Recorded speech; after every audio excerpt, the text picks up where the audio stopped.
Live from the world's capital markets, here are the latest financial headlines brought to you by News Factory. Hello and welcome to Wednesday's financial news. Stay with us for more market headlines. The dollar-yen pair saw a minor rise of 0.2% in the last session. The ultimate oscillator is giving a negative signal. The Bitcoin-dollar pair skyrocketed 4.1% in the last session.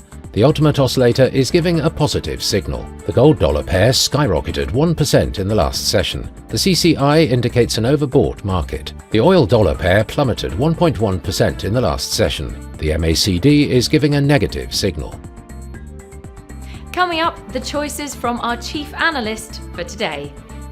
Gold prices hit a record high as uncertainties surrounding the US presidential election and the Middle East conflict, along with expectations of an interest rate cut by the Federal Reserve, boosted bullion's appeal. The dollar hit 3-month highs against the yen, but little was changed on the day against most majors, as traders bided their time ahead of next week's US election and a slew of incoming economic data. Alameda Research, the subsidiary of the bankrupt crypto exchange FTX, has initiated legal action against Qcoin to recover over $50 million in locked assets.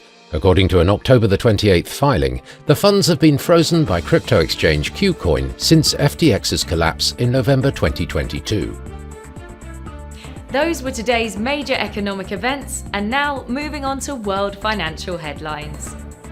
Germany's unemployment change will be released at 8:55 GMT. The US ADP employment change at 12:15 GMT.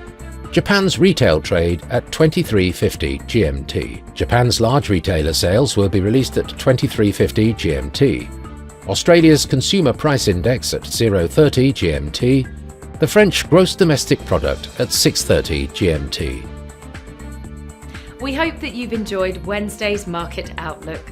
On behalf of all of us here, we wish you a productive trading day.